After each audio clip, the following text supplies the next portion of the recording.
Trip to buy a can of Red Bull gone wrong. I, 19M, live near a rural area around a province somewhere in Papar, Sabah.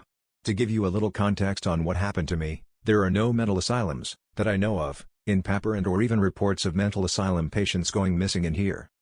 It was around 6:56 p.m. when I wanted to buy Red Bull for the gaming night session with my friends. It wasn't late, it wasn't bright either since it's already dark for Sabah around 6:30 p.m. My place was only a few kilometers or just a mile or two to get to the nearest convenience store called 99 Speed Mart, and they close around 9 p.m. It was during my walk that I encountered this crazy woman. On my way, I passed by a neighborhood on the way there. The road was dark and on the other side there was a bunch of thrown or dumped on carelessly since the people there had made it into their local dumpster or landfill for some reason. On this road, I saw this woman. She was the same height as I am, her hair was down. These were the only things I could make out from her silhouette since in front of her was the small town or shops where the convenience store I mentioned was located.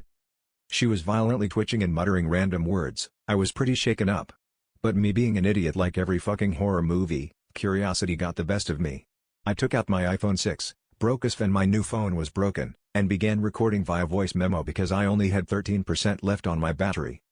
It was when it started recording when I think she heard me. She began with a small whimper, then a small scream. I thought she was tweaking again, that ended when she screamed at me and began chasing me. My heart dropped and I began sprinting away from her. Somewhere around the scream I had turned the voice memo recording off. I kept running and running, looking behind me when I saw her in some sort of torn or worn out jacket, pants and knockoff Crocs. It took me around 6 to 8 minutes before I finally outran her and ran to someone's house where I took refuge in. They were kind enough to let me in, but I didn't want the cops to get involved because my parents would get involved as well. I am currently waiting in here as I write this. They're offering me a ride home. But honestly, I think I should just skip work for tomorrow and stay here for tonight. Like every Reddit horror stories, I lay here on the couch. And wrote this in 2 hours.